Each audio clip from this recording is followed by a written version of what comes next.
India AI impact summit 2026 नई दिल्ली में आयोजित किया गया। यह सम्मेलन आर्टिफिशियल इंटेलिजेंस एआई के क्षेत्र में भारत की बढ़ती भूमिका को दर्शाता है और इसे दुनिया के सबसे बड़े एआई आयोजनों में से एक माना जा रहा है। 16 से 20 फरवरी 2026 तक चलने वाला यह समिट नई दिल्ली के प्रतिष्ठित कन्वेंशन सेंटर भारत मंडपम में आयोजित किया जा रहा है। इस समिट का मुख्य उद्देश्य है एआई के जिम्मेदार, सुरक्षित और समावेशी उपयोग पर वैश्विक सहमति बनाना। भारत सरकार चाहती है कि एआई केवल तकनीकी उन्नति तक सीमित न रहे, बल्कि यह सामाजिक न्याय, स्वास्थ्य, शिक्षा, कृषि और पर्यावरण संरक्षण में भी महत्वपूर्ण भूमिका निभाए।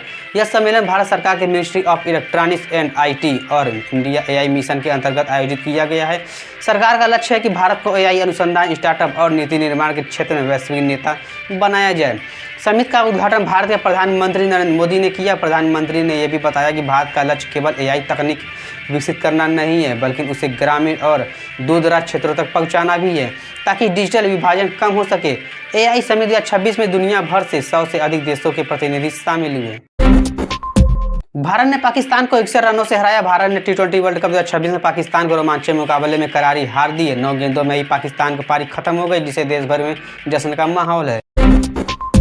रमजान की शुरुआत लगभग 18 या 19 फरवरी 2026 स्थानीय चांद दर्शन के आधार पर तय होगी। रमजान इस्लाम के 5 स्तंभों में से एक है और यह न केवल रोजा फास्टिंग का महीना है, बल्कि आत्मशुद्धि, इबादत, दान और सामुदायिक एकता का समय भी माना जाता है। रमजान इस्लामी चंद कैलेंडर के 9वें महीने के रूप में आता है और इसकी शुरुआत चांद के दर्शन हिलाल पर निर्भर करती है। पहला रोजा आमतौर पर चांद दिखने के अगले सुबह से शुरुआत होती है। भारत में लगभग 19 फरवरी 2026 से रोजा हो सकता है। वही इस रमजान की शुरुआत चांद के दर्शन पर आधारित होती है, इसलिए अलग अलग देशों में चांद के पहले दिखने के आधार पर शुरुआत एक दिन पहले या बाद में हो सकती है। भारत, सऊदी अरब, यूएई और अन्य देशों में चांद दिखने के नियमों में थोड़ा अंतर हो सकता है। आपको बता दें कि रमजान का महीना लगभग 29 से 30 दिनों तक चलता है। रमजान का अंत लगभग 18 से 20 मार्च 2026 के आसपास और उसके बाद रमजान खत्म होने के बाद ईद उल फितर मनाई जाती है। टीसीएस का शेयर नेशनल स्टॉक एक्सचेंज पर करीब 2690 से 2700 के आसपास बंद हुआ। यह पिछले कुछ दिनों में गिरावट के दबाव में है और लगातार निचले स्तर पर कारोबार कर रहा है। आज इसका बाजार पूंजीकरण लगभग 9.6 लाख 8 करोड़ रुपए रह गया है। आपको बता दें, टीसीएस एक मजबूत कंपनी और कुछ ब्रोकरेज घरानों ने इसे लंबे अवधि के खरीदने की ऑफर की सलाह दी है। हालांकि वर्तमान में शेयर दबाव में है। आज टीसीएस शेयर का भाव गिरा हुआ है और यह आईटी सेक्टर में कमजोर के संकेत दे रहा है। चीनी नववर्ष 2026 17 फरवरी 2026 को मंगलवार से शुरू होगा। यह वर्ष अग्नि घोड़े फायर हॉर्स का वर्ष माना जाएगा, जिसे स्प्रिंग फेस्टिवल या चंद्र नववर्ष भी कहा जाता है, जो ऊर्जा, साहस और तेज बदलावों का प्रतीक है।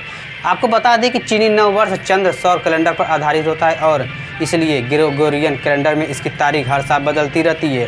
20 जनवरी से 20 फरवरी के बीच 2026 में पूर्व संध्या 16 फरवरी को मनाई जाएगी, जिसमें परिवार यूनियन डिनर खाते हैं और देर रात तक जागते हैं। पहले दिन 17 फरवरी को नए साल की शुरुआत है, जो 15 दिनों तक चलता है और 3 मार्च को लालटेन फेस्टिवल पर समाप्त होता है। यह त्यौहार समृद्धि, खुशहाली और बुराइयों से मुक्ति का प्रतीक है।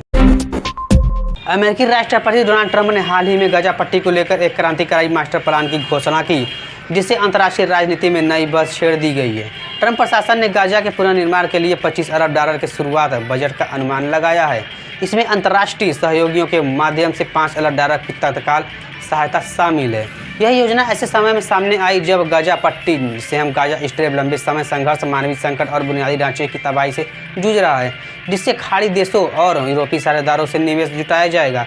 ट्रंप के इस प्रस्ताव को उनके समर्थक शांति पुनर्निर्माण का रोडमैप बता रहा है। ट्रंप के अनुसार इस मास्टर प्लान का उद्देश्य गाजा पट्टी को संघर्ष क्षेत्र से आर्थिक विकास केंद्र में बदलना है, लेकिन फिलिस्तीन ने इसे खारिज कर दिया। तो वीडियो कैसा लगा हमारे वीडियो कमेंट बॉक्स में जरूर बताइएगा। हमारे चैनल सब्सक्राइब करना, वीडियो को शेयर करना बिल्कुल भी न भूलिएगा और हाँ, चैनल सब्सक्राइब जरूर कर लीजिएगा। धन्यवाद। जय हिंद, जय भारत।